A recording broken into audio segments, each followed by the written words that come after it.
Hola, mi nombre es Samuel Orrico, pastor de Nova. Nova es una iglesia cristiana en Jalapa, Veracruz, y nuestro propósito principal como iglesia es reunirnos alrededor de la palabra de Dios.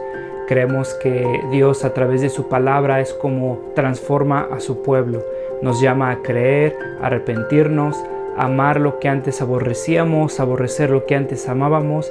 Y entonces, antes de empezar con esta prédica, déjame recordarte un par de cosas. El propósito principal para subir estas predicaciones en línea es para aquellos comprometidos con una iglesia local que no pudieron asistir por cualquier razón a su iglesia este domingo. Estas predicaciones son un recurso para nosotros, para poder crecer, para poder escuchar la palabra de Dios. Sin embargo, creemos que un cristiano no puede existir sin una iglesia. Creemos que el contexto bíblico en el cual el cristiano crece y se sustenta como cristiano por la gracia de Dios es a través de su iglesia local, sometiéndose a un liderazgo local, amándose unos a otros, sirviéndose unos a otros, perdonándose unos a otros. Un cristiano no puede vivir su vida cristiana simplemente consumiendo predicaciones en una pantalla de su televisión, de su computadora. Entonces te animamos a comprometerte con una iglesia local. Si no pudiste asistir a una iglesia este domingo, nos da gusto que estés viendo este video. Disfrútalo, nuestra oración es que te sea de bendición. Sin embargo, si no te has comprometido con una iglesia local, mi oración es que puedas comprender que el amor de Dios se refleja en medio de su pueblo, mostrándose en la iglesia local. Nuestra oración es que Dios siga transformando nuestro país, que el Evangelio siga siendo proclamado, que la sana doctrina siga expandiéndose en nuestras iglesias y cada vez más cristianos podamos adorar a ese Dios soberano que nos ha mostrado su gracia a través de Cristo a pesar de lo que somos. ¿Cuántos de ustedes han hecho un estudio o una prédica en el libro de Esdras? Por ahí, no es una persona alzó la mano, no me sorprende. He escuchado una prédica, hacer un estudio, un material. No sé por qué me llamó la curiosidad cuando estaba preparándome para este libro. No hay, por lo menos en español, aún más en español, no hay muchas predicaciones o mucho material homilético en Esdras. La otra vez cuando estaba comentándole a alguien por qué la próxima serie que íbamos a hacer, le comenté que era Esdras y me preguntaron ¿por qué Esdras? Y mi pregunta era ¿por qué no? ¿Por qué no? ¿Se acuerdan? Acabamos de leer un pasaje, 2 de Timoteo 3:16. Toda la palabra es inspirada por Dios y útil para instruir, para redarguir en justicia. Entonces toda la palabra es inspirada por Dios y Esdras tendrá algo que decirnos, ¿no es cierto? El nombre de Esdras significa Dios es mi ayuda. Eso es lo que significa el nombre de Esdras. Es un libro bastante interesante, abarca 100 años de la historia de Israel.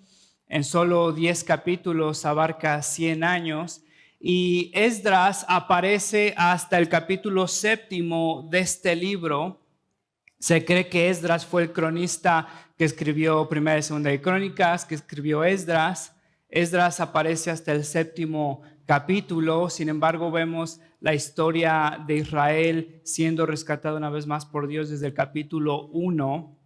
Y entonces algo que quiero hacer con ustedes este tiempo, quiero sentar esas bases históricas, quiero hablar del contexto del cual Esdras se está desarrollando, y sé que algunos cuando dije bases históricas están así como no se preocupen, la verdad que no está bastante aburrido. A mí me emocionó mucho aprender más de esta historia, recordar más esta historia.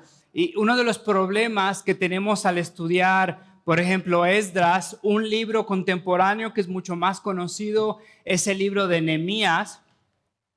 Han escuchado el libro de Nehemías. Creo que ahí hay más prédicas o más libros. Saben, el libro de Nehemías se ha utilizado mucho para predicar o para enseñar principios de liderazgo, cómo organizarte, cómo ser un líder, principios para garantizar el éxito. Hay un montón de libros de Nehemías. Uno de los problemas que cometemos en estudiar estos libros es ignorar el contexto en el cual se está dando esta historia, y lo que hacemos es agarrar un libro, lo aislamos del contexto y lo empezamos a leer poniéndonos a nosotros en el centro, como si fuéramos el héroe o la heroína de esta historia. Entonces, por ejemplo, Nehemías me habla según de principios para ser un mejor líder. Y si entiendo la historia redentiva, entiendo que Nehemías está hablando de un pueblo endurecido y Dios rescatando ese pueblo endurecido que va a fracasar después por su pecado. Esdras no es la excepción. Esdras habla de un pueblo que es rescatado por Dios, y si vas al capítulo 10 de Esdras, va a terminar en el fracaso de un pueblo. Ahora, déjame decirte esto desde el principio de este libro.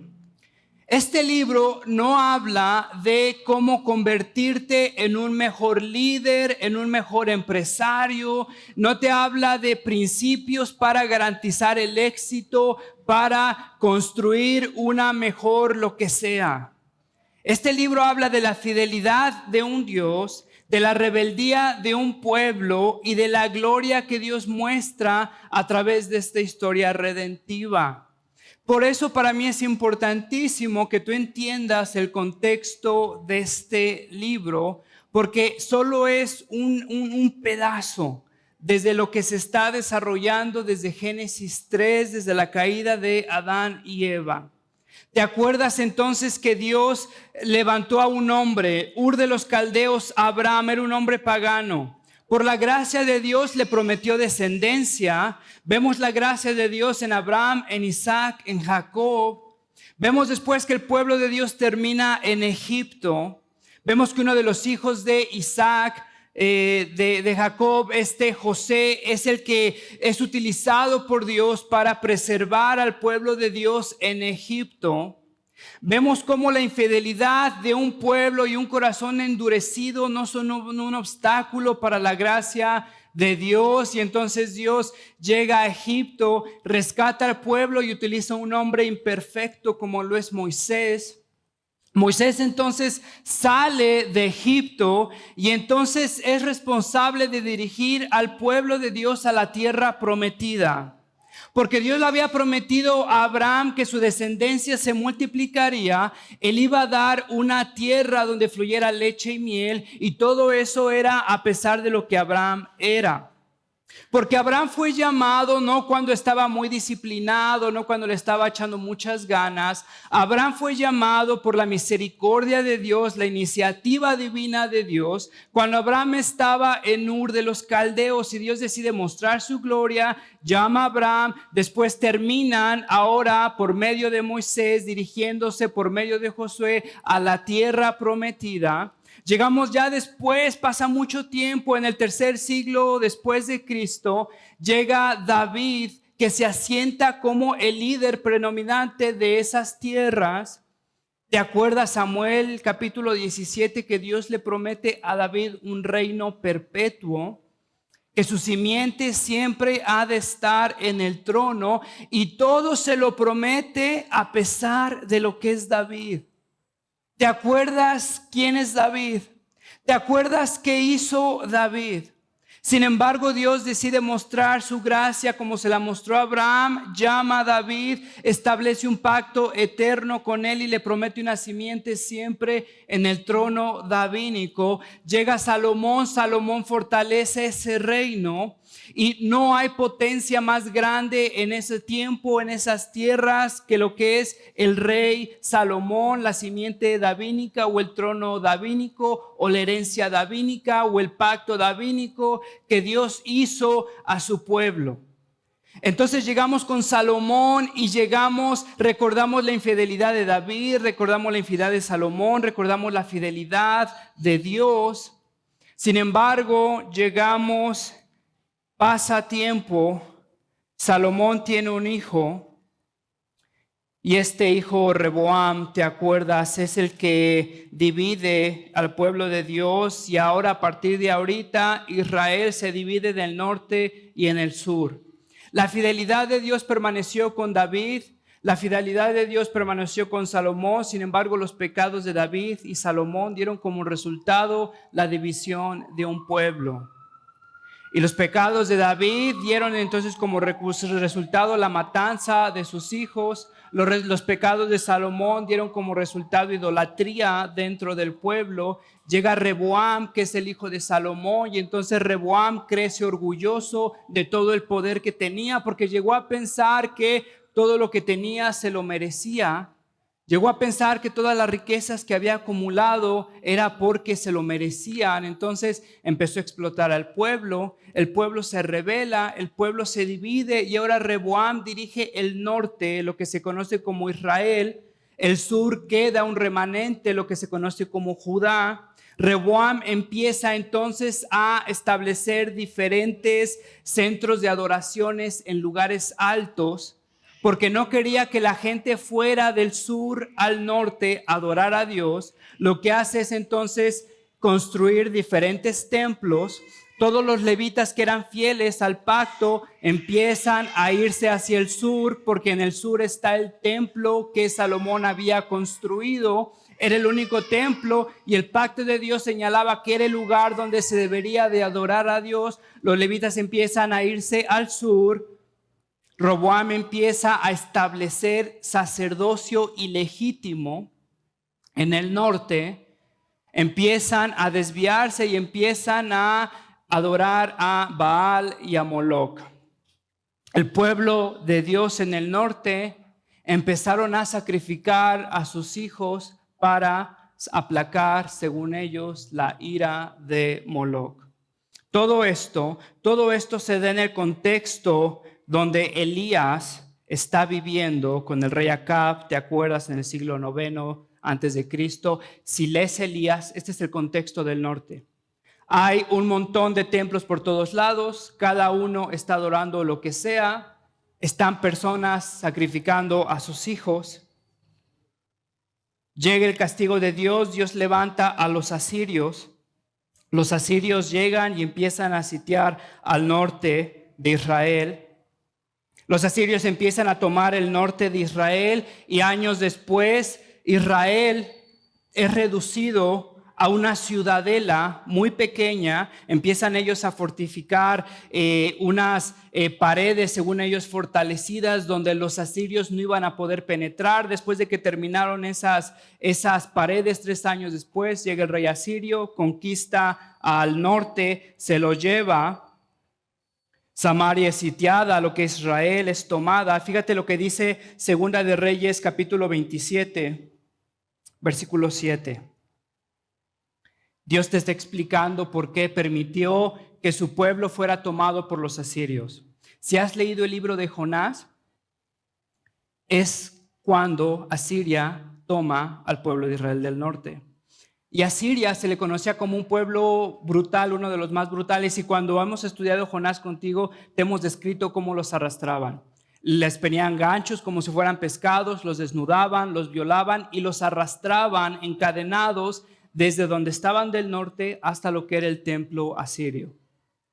Fíjate entonces, Segunda de Reyes, el cronista te dice lo que está pasando, capítulo 27, versículo 7, dice: todo esto sucedió porque los israelitas habían pecado contra el Señor su Dios, que los había sacado de Egipto, librándolos del poder de Faraón, rey de Egipto.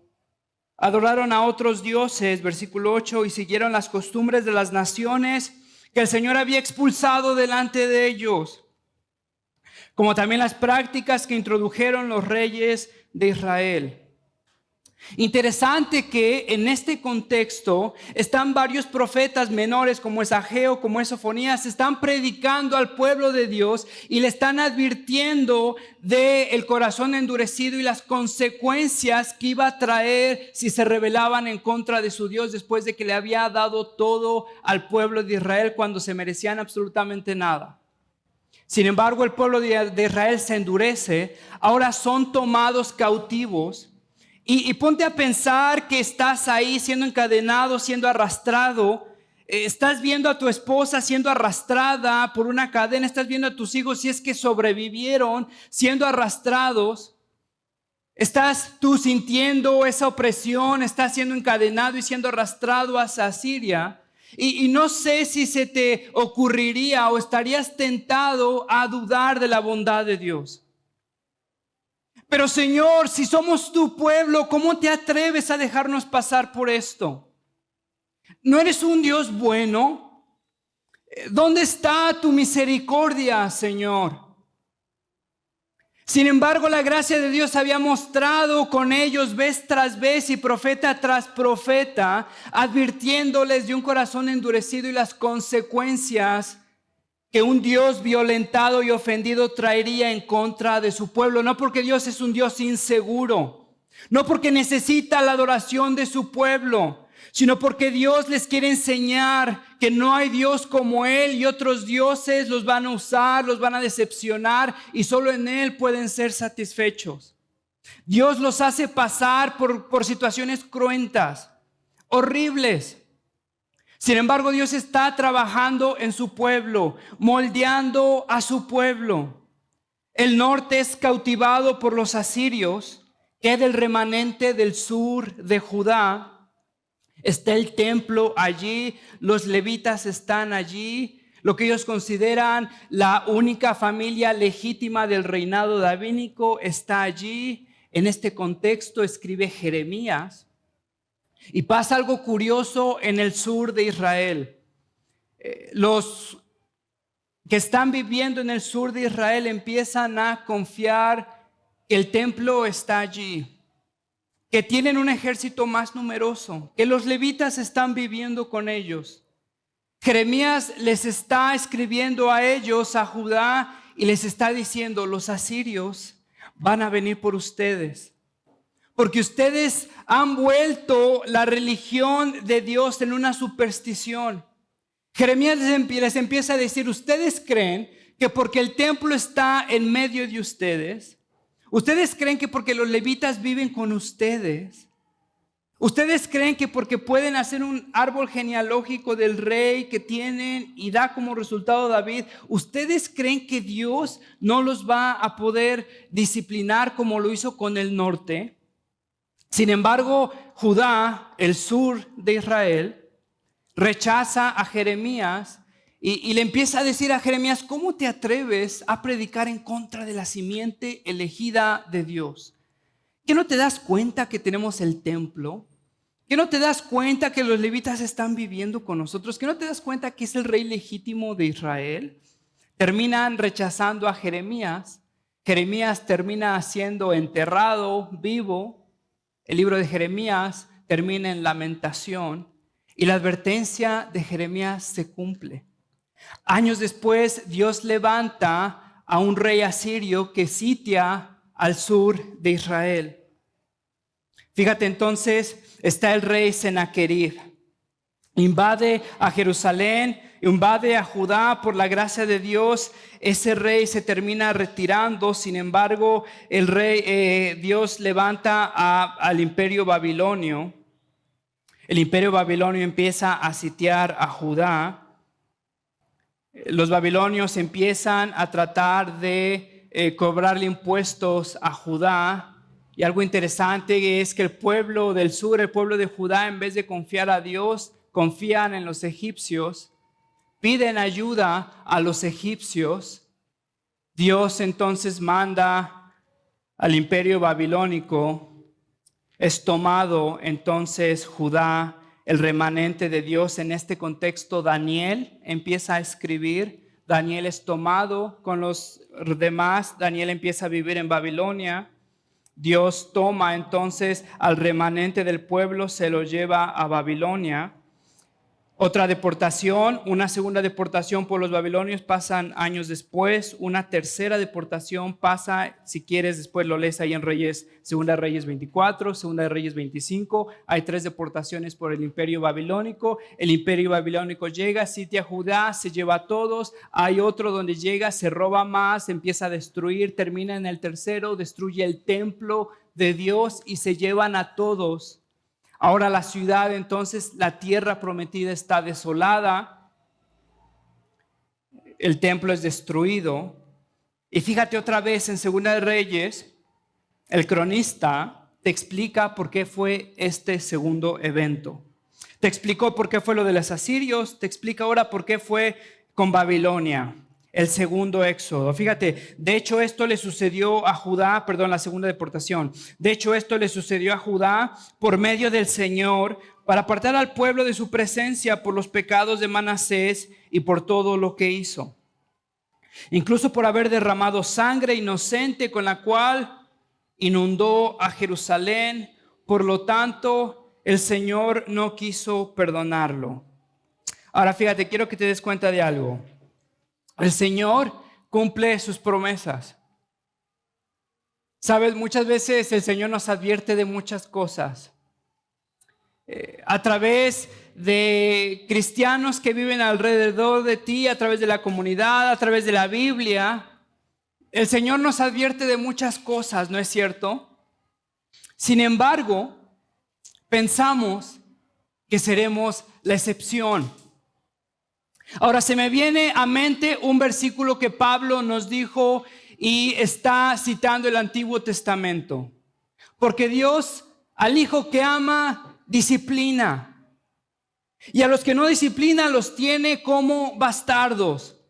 Date cuenta que es Dios tomando a su pueblo, quebrantándolo, haciéndolo pasar por situaciones inexplicables, por situaciones dolorosas, para enseñarle a su pueblo que ha estado bebiendo de cisternas vacías y que no pueden acercarse a la cisterna que les puede dar agua viva, como Jeremías se los había repetido una vez más. En tiempo de desolación estuvieron con una oportunidad de buscar a Dios y restaurar su relación con Dios. Sin embargo, decidieron ir con Egipto. En ese tiempo de desolación no pudieron comprender Dios es mi ayuda. Confiaron una vez más en sus recursos y en lo que ellos pensaban, en lo que la vida les había dado esa ilusión que ellos podían, si eran lo suficientemente luchones. Hace una semana estaba en mi casa, me estaba bañando y la puerta estaba cerrada, pero no tenía seguro. Y en eso ya me estoy cambiando, ya estoy por salir y de pronto llega mi hija porque no me acuerdo qué necesitaba, creo que le aprendiera el iPad, no me acuerdo, pero abre el baño y el baño se cierra, la ventana estaba abierta, se cierra el baño y en ese entonces no sé qué pasó, que la chapa se atoró, no podíamos abrir, por adentro no podíamos abrir. Y entonces en ese momento yo lo que me imaginé fue, China ahorita se va a espantar. Entonces yo empecé a hacer chistes, yo me empecé a reír, dije no pasa nada, ahorita vamos a salir. Pero se me ocurrió hacer broma y dije no manches, aquí nos vamos a quedar para siempre. Y ella le dio muchísimo pánico, le dio muchísimo miedo y así se tallaba la cara y decía, no me quiero morir, ayuda. Y en ese momento ella empezó a llorar porque de seguro pensaba en verdad que nos íbamos a quedar ahí para siempre. Yo al verla así a mí me dio un ataque de risa porque la situación para mí era muy chistosa. Estábamos ahí encerrados, no sabía cuándo iba a salir y ella estaba ahí pensando que nos íbamos a morir. Intenté abrir, pasé como 10 minutos, me acabo de bañar, tenía todo bien sudado, pero estaba tratando de abrir con lo que tenía con jabón, ¿no? Pero el jabón no entraba. Y últimamente se me ocurrió la idea genial de pedir ayuda. Y le grité a mi esposa, Rebeca, estamos atorados, ayúdame. Rebeca vino, y como son esas chapas de baño, con un cuchillo rápido la abrió. Ahora fíjate, mira, ¿sabes por qué te digo esto? Porque muchas veces estamos en situaciones así, no nos atoramos en el baño, o tal vez sí, pero estamos en una situación donde necesitamos ayuda. Pero sabes, muchas veces como cristianos reaccionamos más como mi hija o como yo, en vez de pedir ayuda. El pueblo de Israel, Dios los había puesto en una situación para que ellos dependieran de Dios y pudieran pedir ayuda. Sin embargo, ellos seguían confiando en ellos mismos, en sus recursos. Y entonces, si Dios levantó a los asirios, si Dios levantó al imperio babilónico, terminará levantando al imperio persa para enseñarle al pueblo de Dios que Él es el único que puede consolarlos. Ahora yo me pongo a pensar, ¿y si el pueblo de Israel hubiera aprendido con los asirios? Dios les había prometido en el pacto davínico, les había prometido incluso, ¿te acuerdas cuando terminamos Deuteronomio? Cuando Dios les promete, se van a rebelar, pero cuando se rebelen, si se arrepienten, les daré de su gracia, les daré de mi gracia. Yo me pongo a pensar si hubieran aprendido a depender de Dios en el primer exilio. ¿Cómo es que Dios está quebrantando y trabajando en su pueblo? Entonces viene el imperio babilónico, toma al pueblo de Dios y a partir de aquí es como si se interrumpiera lo que Dios había empezado a hacer desde Génesis. Porque aparentemente ya no hay un pueblo elegido, ya no hay una tierra especial para ese pueblo, todo ha sido destrozado, el templo ha sido destrozado. En este contexto, Zacarías es cuando empieza a orar a Dios por restauración después de 70 años. Algo interesante es que Dios había prometido este exilio por 70 años. Llega al final de los 70 años, Zacarías empieza a orar. Fíjate, Zacarías capítulo 1, versículo 17. ¿Hasta cuándo te negarás a compadecerte de Jerusalén y de las ciudades de Judá con las que has estado enojado estos 70 años? En este contexto, los salmos de lamento es donde se escriben. Y el corazón del creyente judío era un corazón acongojado, entristecido y preguntándole a Dios, ¿hasta cuándo? ¿Dónde estás y dónde está tu justicia? ¿Hasta cuándo viviremos este desconsuelo? En este contexto es cuando Daniel, cuando está en Babilonia, se da cuenta que Dios había profetizado 70 años, ora por el cumplimiento y Dios le da una visión de un pueblo regresando a la tierra prometida. Ahora, ¿por qué te digo esto? Porque Esdras es el final de esos 70 años. Esdras es la respuesta de un corazón quebrantado. Esdras es una vez más Dios respondiéndole a su pueblo y es cumpliendo lo que Dios había prometido. Fíjate, entonces Dios levanta al imperio persa. El imperio persa derrota al imperio de Babilonia. Y entonces es ahí cuando entendemos el capítulo 1, versículo 1 de Esdras. El Señor dispuso el corazón del rey para que éste promulgara un decreto en todo su reino. Y así se cumpliera la palabra del Señor por medio del profeta Jeremías. Está hablando del rey Ciro. El rey que está hasta arriba del imperio persa, que acaban de derrotar a los de Babilonia. Llega otro imperio, llega otro rey, y entonces este rey Ciro escribe su decreto. Y el cronista Esdras nos dice, el Señor dispuso el corazón del rey Ciro para que se promulgara un decreto en todo su reino y así se cumpliera la palabra del Señor por medio del profeta Jeremías. Ahora, date cuenta de esto. En el libro de Esdras y Nehemías hay 3 éxodos o 3 regresos. Primero es con Zorobabel y con Josué, del capítulo 1 al capítulo 6. El segundo grupo que regresa viene con Esdras a partir del capítulo 7 al capítulo 10. Y el tercer éxodo o el tercer regreso es en todo el libro de Nehemías. Lo interesante es que hay 3 deportaciones del pueblo de Israel. Hay 3 deportaciones y hay 3 éxodos. Dios está restaurando lo que había hecho por medio de estos imperios. Date cuenta entonces que en el primer regreso con Zorobabel y Josué es donde se construye el templo. En el segundo, que es con Esdras, a partir del capítulo 7, es cuando Esdras restablece la ley, lo que nosotros conocemos como el Antiguo Testamento. Primero, entonces, Zorobabel construye el templo, llega Esdras, construye la ley, restablece la ley. Y después llega Nehemías y construye lo que son las ciudades amuralladas. Entonces, primero, el primer capítulo del 1 a 6 es cuando el pueblo se organiza para reconstruir el templo que había sido destruido por los babilonios. En este contexto se escribe Ageo y Zacarías. Si luego lees estos profetas menores y no sabes de lo que están hablando, es en este contexto que están escribiendo. Están profetizando el regreso, están profetizando que se va a construir una vez más el templo.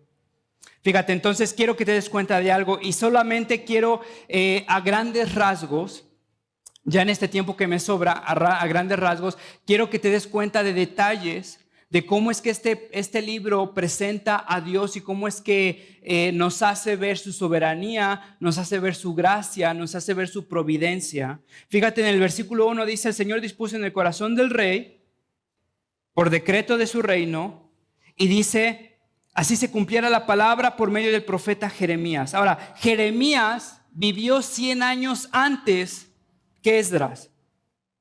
Por lo menos 100 años antes, ¿sale? Y fíjate lo que Jeremías está diciendo. Así dice el Señor, Jeremías 29:10.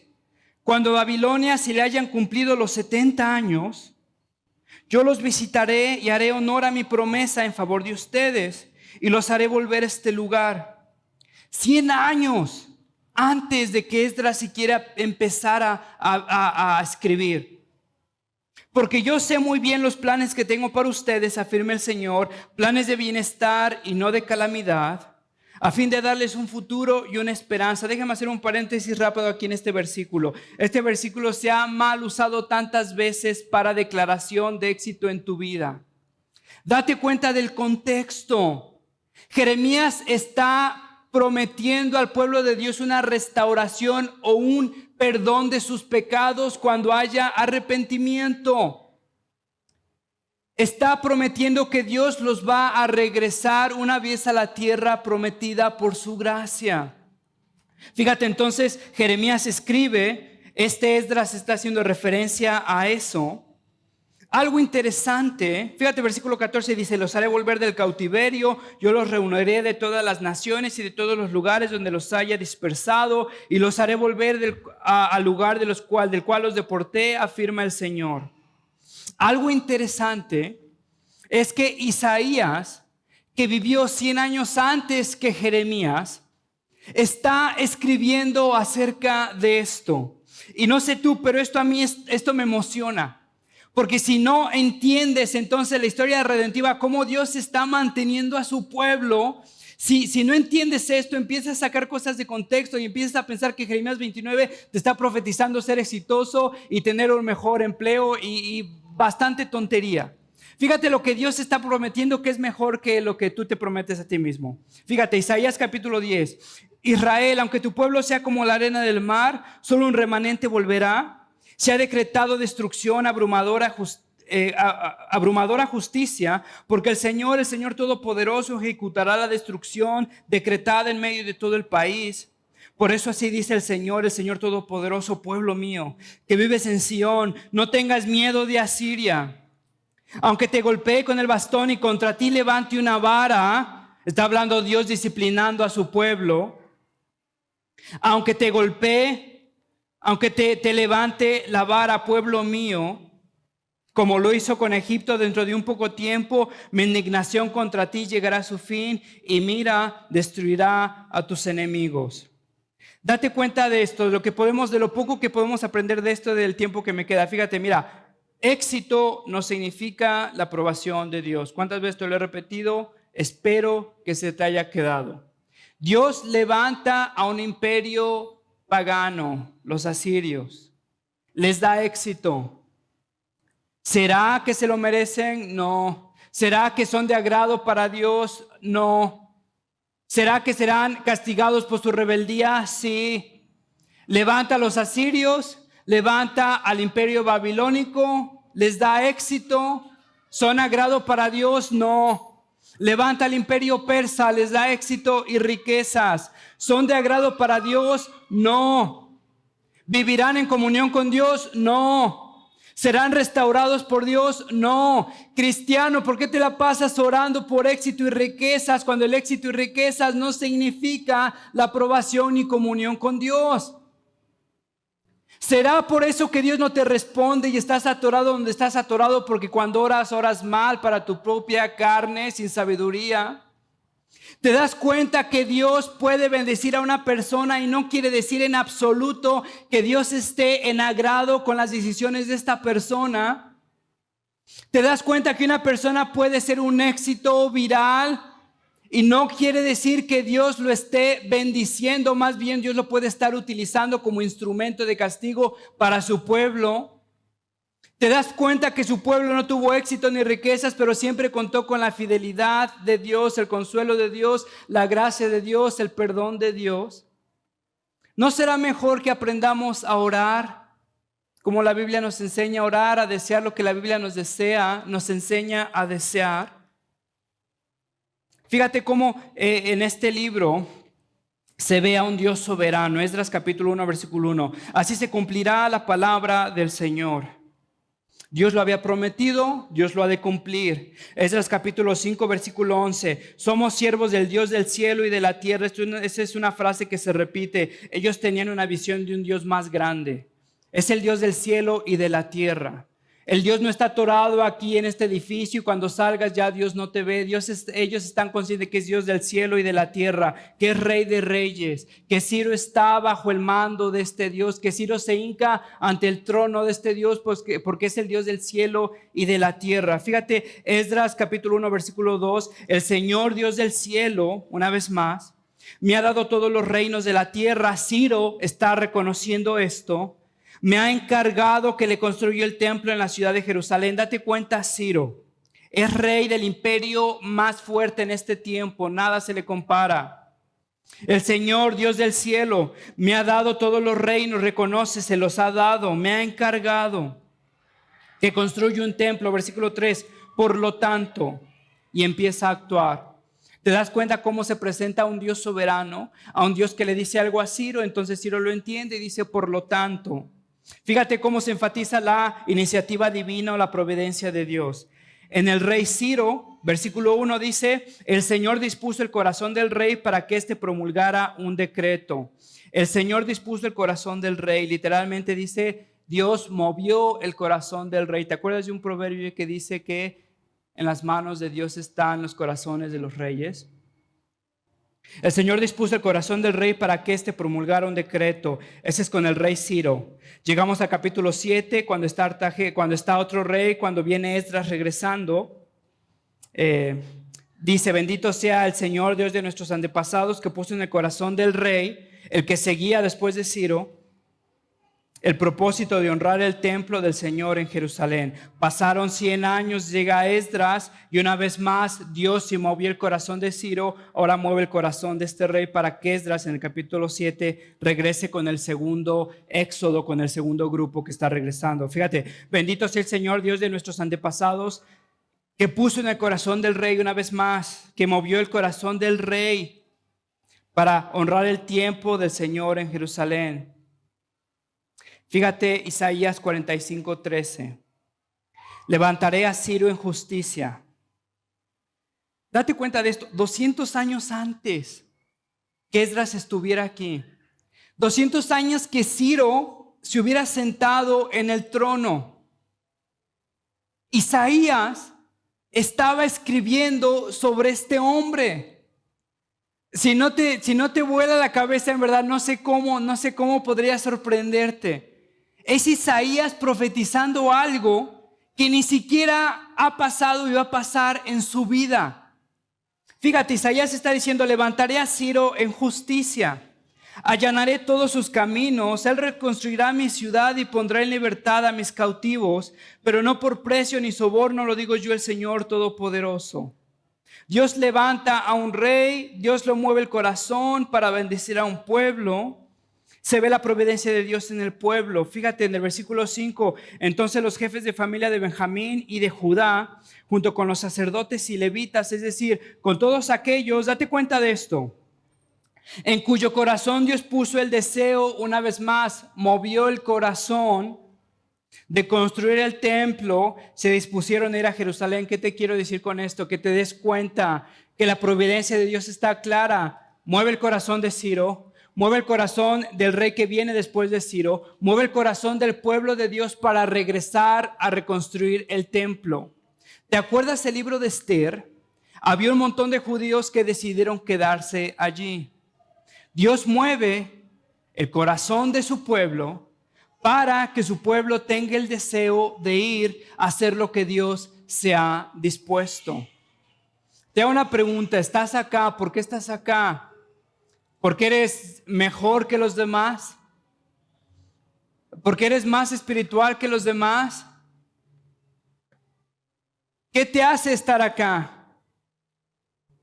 Dios ha movido tu corazón en medio de tus dudas, en medio de tus flaquezas, en medio de un arrepentimiento que ahí va. Dios ha movido a los que Él ha escogido para venir a escuchar su palabra. Lo vamos a ver más claro en un momento. Fíjate, entonces Dios mueve el corazón del pueblo de Dios para que el pueblo de Dios desee lo que debe desear. ¿Se pudieron haber quedado ahí? Están en Babilonia, están en Persia, están cómodos, no pasa nada. Fíjate cómo Dios mueve el corazón no solo de su pueblo, sino de los persas para ayudar a su pueblo. Versículo 6, todos los vecinos los ayudaron con plata, oro y bienes y ganado, objetos valiosos y todo tipo de ofrendas voluntarias. Dios mueve el corazón de los reyes, mueve el corazón de su pueblo, mueve el corazón de sus vecinos, todo porque Dios se lo ha propuesto y todo porque Dios está moviendo a su pueblo a cumplir la voluntad que Dios se ha dispuesto desde antes de que siquiera su pueblo pensara en Dios. Fíjate cómo es que también se ve la protección de Dios en Esdras capítulo 8, versículo 22.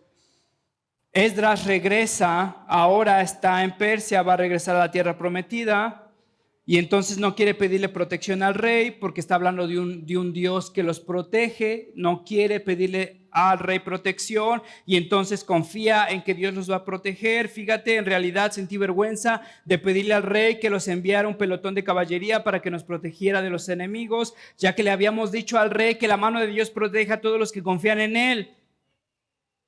Pero que Dios descarga su poder y su ira contra quienes lo abandonan. Versículo 23, así que ayunamos y oramos a nuestro Dios pidiéndole su protección y Él nos escuchó.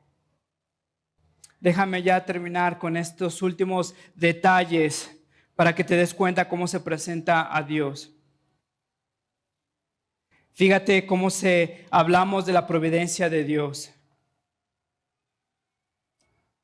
Después no te los voy a leer, no me da tiempo, pero si quieres ver la providencia de Dios en la historia redentiva en la Biblia, Génesis 50:20, Hechos 3:17, fíjate, Salmo 127, 1, 2, Salmo 127, 1, 2, si el Señor no edifica la casa, en vano se esfuerzan los albañiles.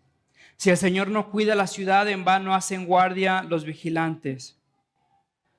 La providencia de Dios, cumpliendo lo que Él ha decretado, asegurando que su voluntad se cumpla por los medios establecidos antes de la fundación del mundo. Si el Señor no edifica la casa, en vano se esfuerzan los albañiles. Si el Señor no cuida la ciudad, en vano hacen guardia los vigilantes. No sé si te ha pasado a ti, sientes muchísima ansiedad o miedo cuando desconoces tu futuro. A partir de la pandemia, creo que todos empezamos a luchar con ansiedad, ¿no es cierto? O sea, fue un factor común en muchos de nosotros. Yo empecé a luchar con ansiedad.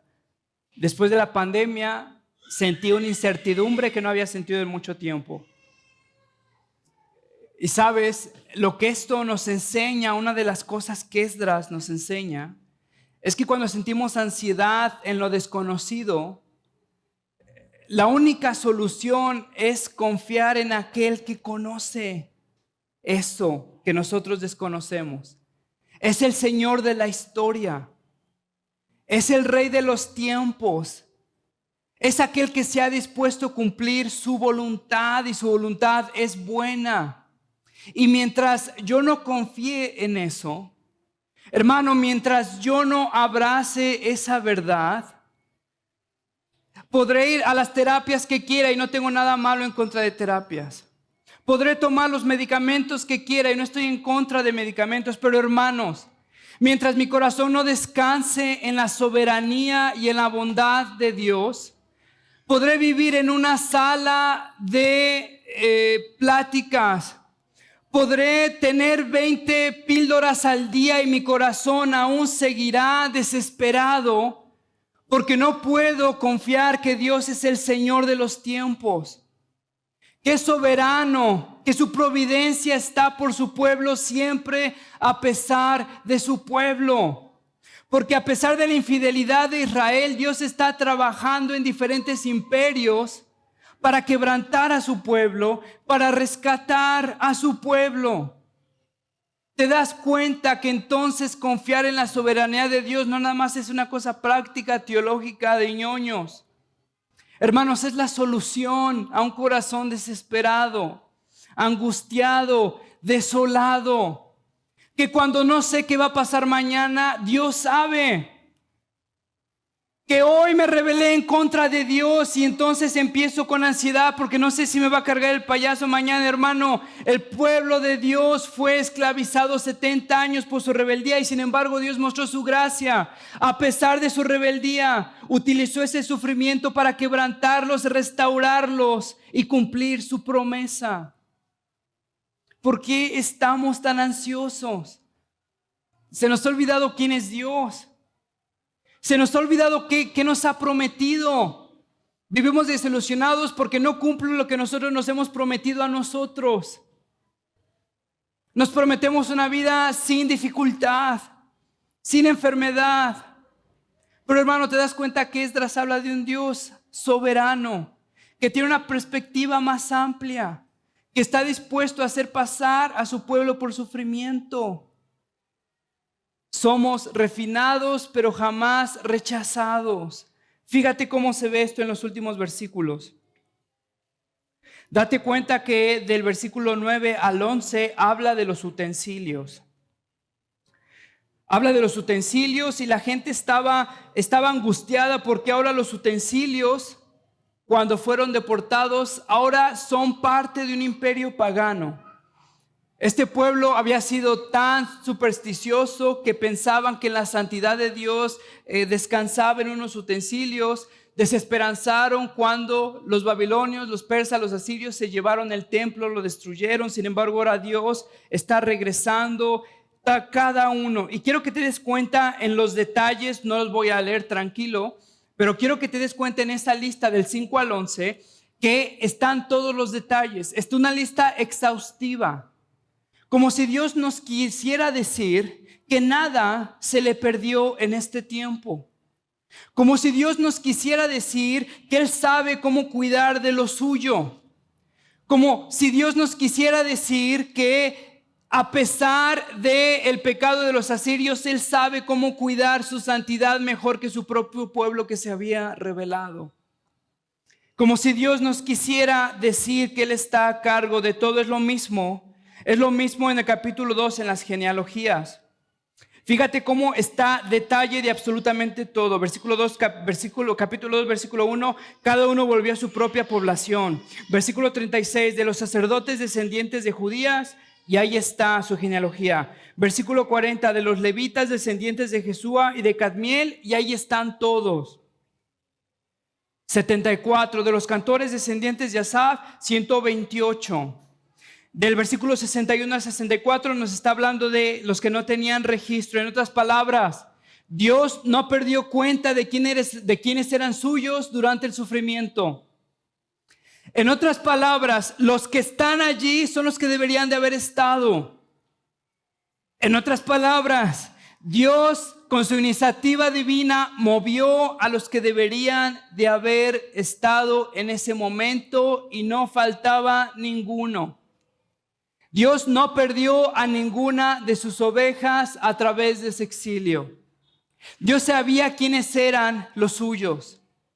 Dios sabía quiénes eran sus sacerdotes, quiénes eran sus cantores, quiénes eran hijos de Asaf, quiénes eran hijos de Josué, quiénes eran los descendientes de David. En otras palabras, en medio del sufrimiento, Dios cumplió sus promesas. En medio del sufrimiento, Dios estuvo atento a su pueblo. Si llegas a leer después los salmos de duelo, una de las repeticiones de esos salmistas es la preocupación de que Dios se haya olvidado de ellos. Sin embargo, vemos 70 años después, Dios tiene a los suyos donde deben de estar. No sobra uno, no falta uno. Dios mantiene a los suyos refinados, sí, rechazados nunca. Disciplinados, sí, rechazados jamás. Quebrantados, sí, olvidados nunca. ¿Te das cuenta cómo Dios mantuvo a su pueblo? Sabe quiénes son de Él, saben quién le pertenece y si es capaz de purificar unos vasos de un templo, es capaz de purificar a un pueblo rebelde que ha vivido en un pueblo pagano por tantos años. Si es capaz de reutilizar estos utensilios para el templo, es capaz de reutilizar, de lavar y de purificar a un pueblo que se ha rebelado. Si es capaz de purificar un vaso, hermano, ¿no crees que es capaz de restaurarte a ti? Sin importar esos 70 años de exilio, hay registros específicos, sus promesas son cumplidas. Y quiero terminar ya ahora sí con esto. Quiero que te des cuenta que el Señor hace lo que se ha propuesto por los medios que Él ha establecido. Quiero que te des cuenta que en esta historia está el Evangelio. Es la proclamación de un rey que no se merecía, que le da un decreto a un pueblo que no se lo merecía. El pueblo de Israel estaba viviendo en cautiverio por consecuencia de sus pecados. Que un rey les proclama restauración, que son las buenas noticias de lo que ese rey va a hacer por ese pueblo a pesar de lo que ese pueblo es. Recordamos el Evangelio, que es la proclamación de ese rey que nos ha prometido restauración para los exiliados a pesar de donde estemos, a pesar de lo que hemos hecho.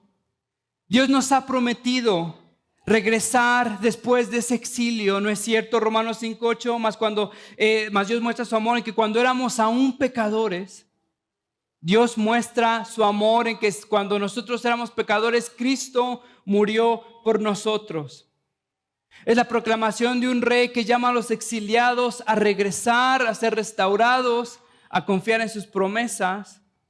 No muy diferente a la proclamación que tenemos en Cristo, a regresar, a terminar ese exilio, a confiar en sus promesas. Es la realidad de que somos refinados, jamás rechazados. Es la realidad de que su gracia es más grande que nuestros pecados. Es la realidad que Dios es fiel a sus promesas. Padre, te doy gracias, mi Dios, por tu palabra. Mi Dios, te pido por ayuda a estos corazones adormecidos, Padre, que podamos ver tu grandeza en esta historia redentiva. Mi Dios, cómo muestras tu gracia en este pueblo exiliado, olvidado por todo el mundo, menos por ti, mi Dios. Cómo has llamado a los tuyos, cómo tienes registro de cada uno de nosotros, mi Dios, cómo estás obrando en nosotros por medios que ni siquiera entendemos el día de hoy. Padre, que estás dispuesto a hacernos pasar por exilios dolorosos para mostrarnos, mi Dios, que no solo de pan vive el hombre, para mostrarnos que, mi Dios, tu presencia es lo que necesitamos y tu gracia es lo que nos sostiene. Te ruego una vez más por un milagro, Padre, por nuestros corazones Señor, que podamos ver a ese Dios de los cielos y de la tierra, reconociendo tu gracia, tu soberanía, podamos confiar en que tu providencia siempre es para nuestro bien. Ayúdanos en estos momentos de ansiedad y de temor, Padre, porque lo necesitamos, somos tan débiles. No te olvides, mi Dios, de lo que estamos hechos. Padre, te ruego esto en Cristo Jesús. Amén.